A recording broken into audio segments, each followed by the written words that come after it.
Greetings, Shalom, family, and I am back again. In today's topic, I will be talking about, hoping that we all will come in agreement on this evening. Um, and I want to send salutations out to everyone, either it's at the break of dawn or at night, early morn. Greetings, grand rising, good night.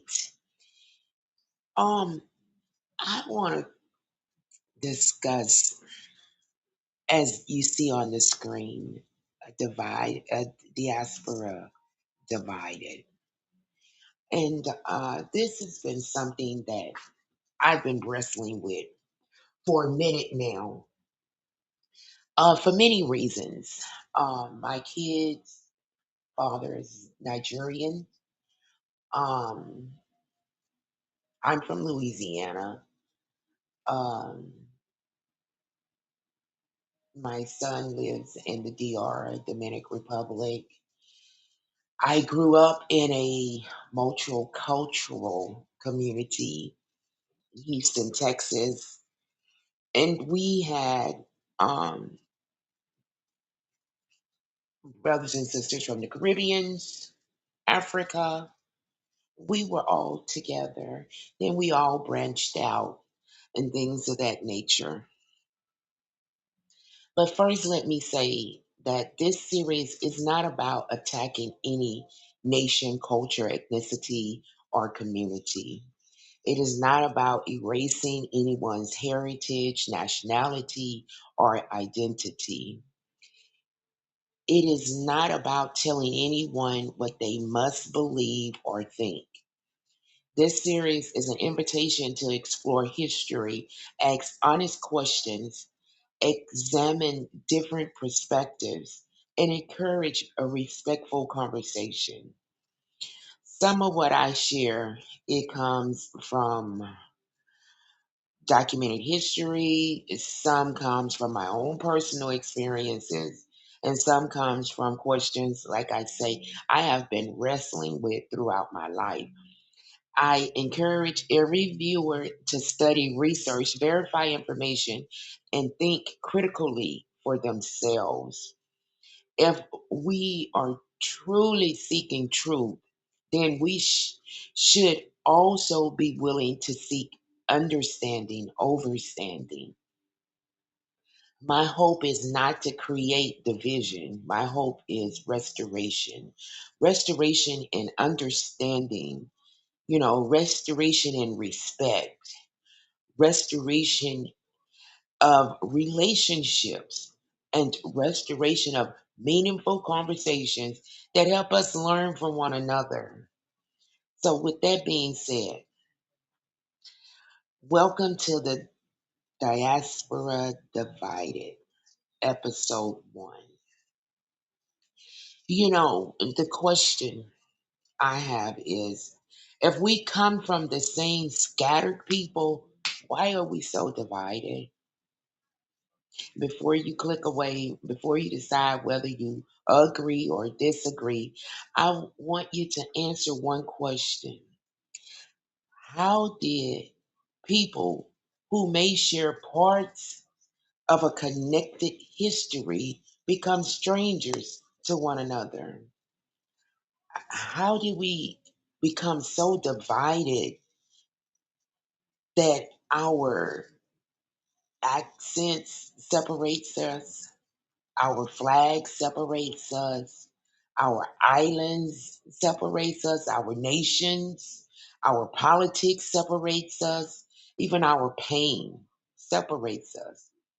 Some say I'm a Trinidadian, some say I'm a Jamaican, I'm an American, I'm an Haitian, I'm a Black British, I'm an African. And every one of those identities has a history worth honoring.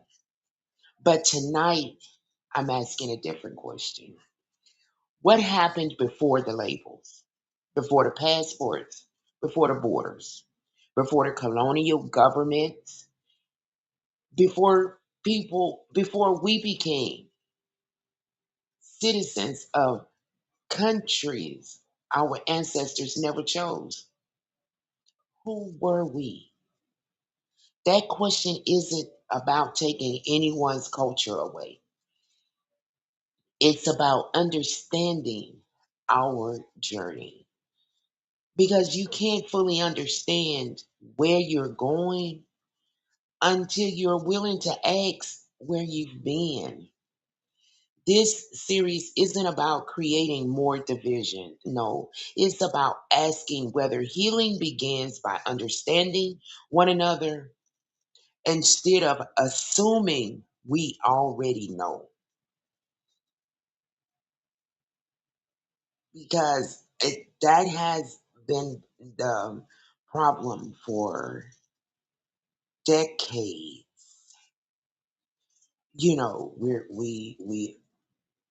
We're quick to judge, we're quick to assume. And throughout history, many of Africans was taken across the Atlantic against their will. Some come voluntarily now. We're talking about past. Families were separated, languages was lost, cultures was changed, new traditions was born under unimaginable hardship. Over generations, communities developed in Haiti, Barbados, the United States, Trinidad, Jamaica, South America, and eventually many families migrated to places like the United Kingdom and elsewhere. Each community built something unique. Like I say, I'm from Louisiana. There's a host of Cajun, who's Creole, who's Cajun. You know, we my family speaks with an accent,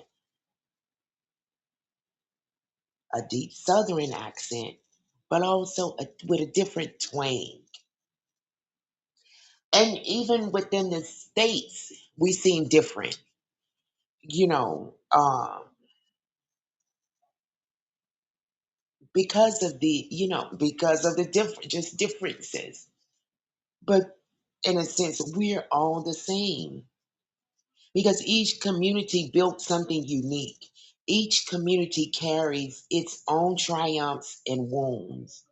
Recognizing that doesn't erase the possibility that many of those stories are also connected.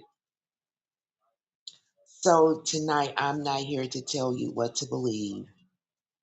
I'm here to invite you to think because restoration begins with asking honest questions, not comfortable questions, honest ones.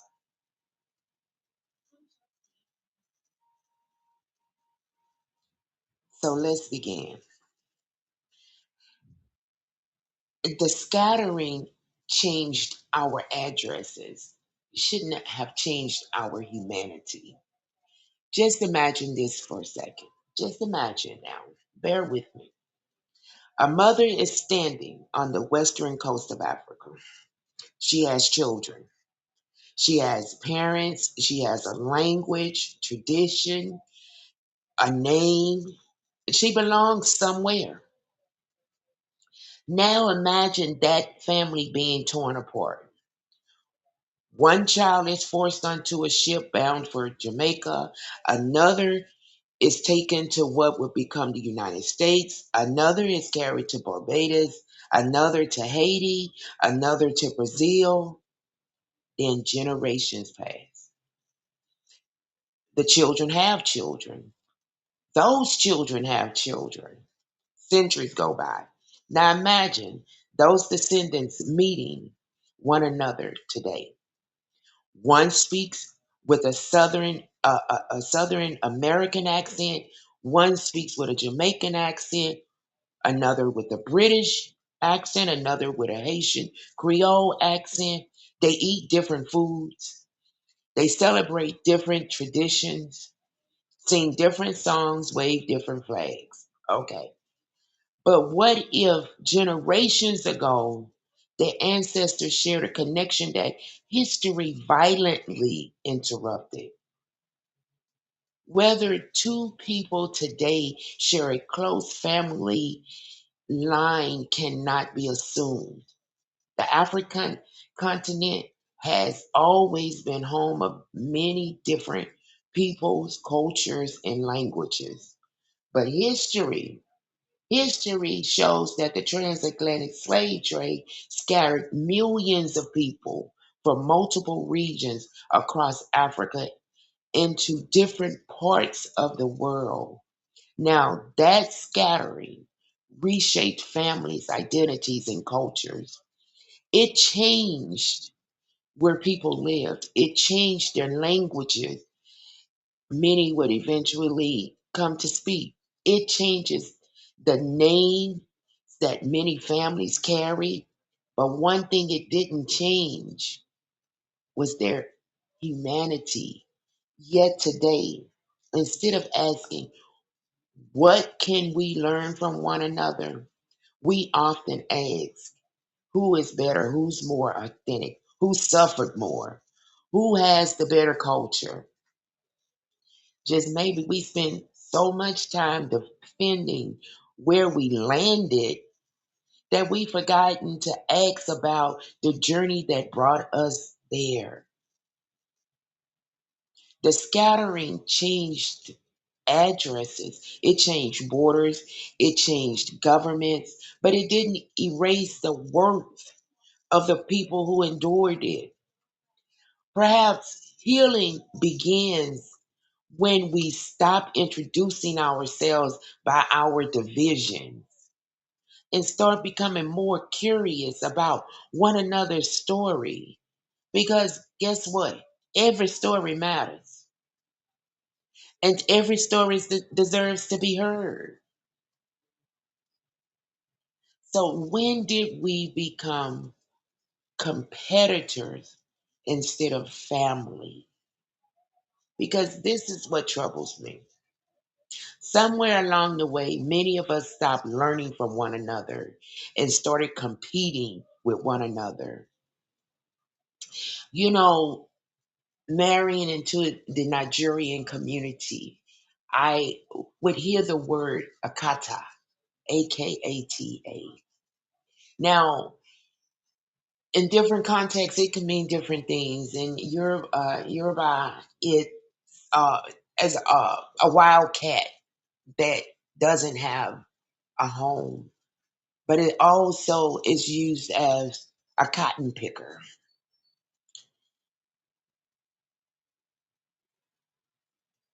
Okay. So I've heard the jokes, I've heard the stereotypes, I've heard the comparisons. They're not like us. They think they're better. They don't understand us. They are not real. But I have to ask, who taught us to see each other that way? Was it our grandparents? Or did those ideas develop over generations as we lived in different countries, under different systems, and with different experiences? Just think about it. When someone comes from Jamaica meets someone from the US, why should suspicion be the first response? When someone comes from Trinidad meets someone from Haiti, why should assumptions come before conversations? Even when someone comes from the Caribbean meets someone from Africa or someone from the United Kingdom, why should we already have opinions about one another before we even share a meal or heard each other's story? Every country, culture where we've been placed has something beautiful to offer. Every people have traditions worth preserving. Every community has endured hardships that deserves to be acknowledged. None of that has to diminish anyone else's story. We don't honor our own history by dismissing someone else's. We don't honor it by we honor it by understanding it, because understanding doesn't erase differences. It gives those differences a context. Maybe the question isn't why are we different? Maybe the better question is, have we taken enough time to understand why we're different? Some of our differences grew naturally over centuries. Some were shaped by geography, some were shaped by language, some by religion, some by colonial governments, some by the struggles simply to survive. And when people survive under different conditions, their culture evolves differently. And that isn't weakness, that's history. The problem isn't that we became different. The problem begins when difference becomes distance, when curiosity becomes criticism, when conversation becomes competition, when identity becomes a reason to look down on someone else. Just what if restoration begins with simply listening, not to respond, not to debate, but to understand, to overstand, because of people who understand one another are much harder to divide than a people who only know one another through stereotypes. And the next question should be, who benefits when we stay divided? Now I want to ask a question, not to accuse, not to create fear, but to encourage an honest reflection. When people are divided, who benefits? Let's be real. History has shown us that divided communities are often easier to influence, easier to market to, easier to stereotype, and sometimes easier to just simply overlook. Think about how quickly we can identify what separates us. You're an American, you're an Haitian, you're a Jamaican, you're a Trinidadian, you're an African, you're Black British. But how often do we stop long enough to ask, what can I learn from your story? Sometimes the loudest voices encourage us to stay in separate corners. Sometimes the media highlights conflict more than it do cooperation. Sometimes social media reward outrage more than understanding. And sometimes we do the work of division ourselves. We got to be honest. We repeat stereotypes we've never questioned. We just totally just dismiss people we never met. We assume motives without asking questions. But guess what? Restoration requires something different. It requires humility. It requires listening. It requires the courage to admit that another person's experience may be different from ours without making it less valuable. Unity, it doesn't mean everyone has to think the same. Unity doesn't mean every culture becomes identical. Unity doesn't erase Jamaican culture. It doesn't erase African American culture. It doesn't erase Haitian, Trinidadian, Bohemian, African, or Black British culture. True unity allows every culture to keep its beauty while recognizing the dignity of every person. Maybe that's where we begin, not by asking who is right, but by asking how did we get here? Because if we understand how the divisions formed, we may also discover how to begin healing them.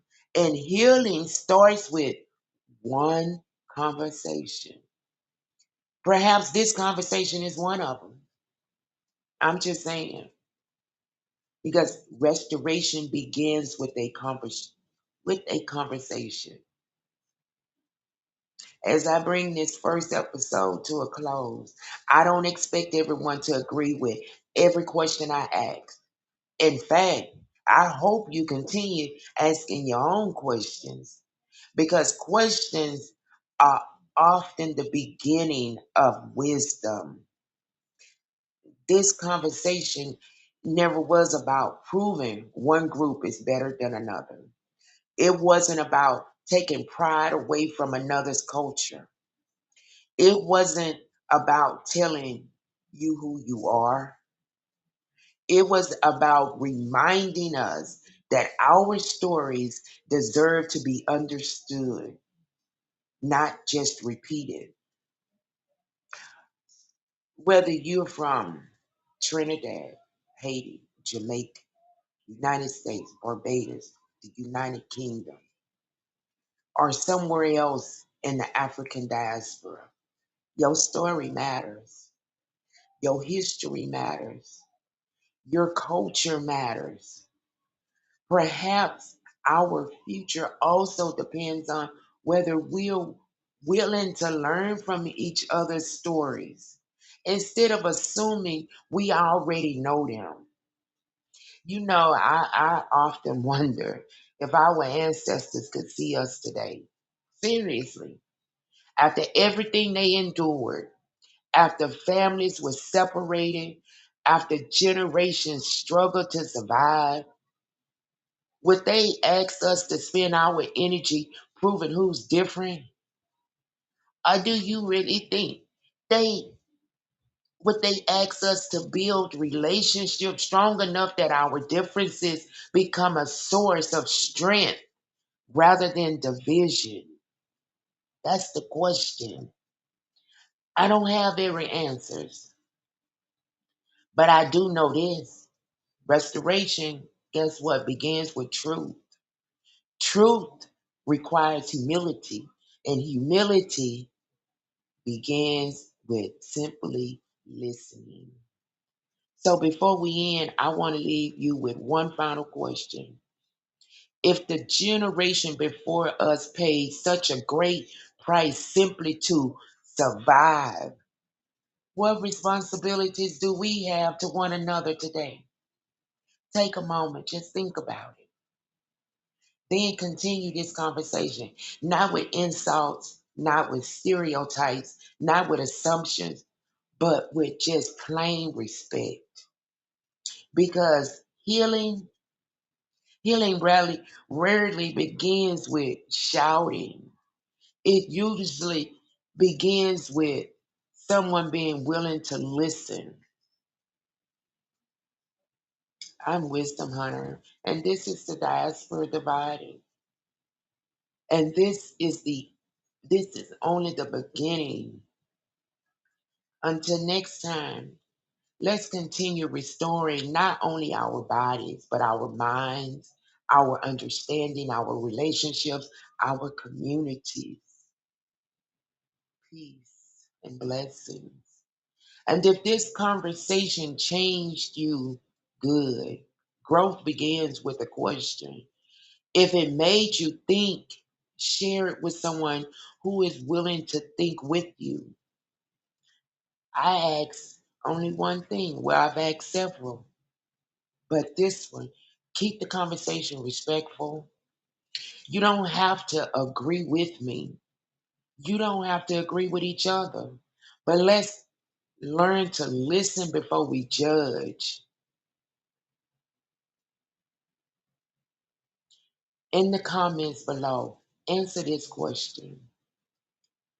What is one thing you've learned about another culture within the African diaspora that changed your perspective? Let's learn from one another. Let's teach one another. Let's restore the division, what division has damaged. If this message speaks to you, subscribe and join me as we continue this journey through history, identity, wisdom, and restoration. Because, see, this isn't just a channel, it's a conversation, it's a classroom, it's a place where difficult questions are welcome. And we are understanding, and where we're understanding matters more than winning an argument. Again, I'm Wisdom Hunter. Thank you for spending time with me. Until the next episode, stay curious, stay humble, and never stop seeking the truth. May peace be unto you.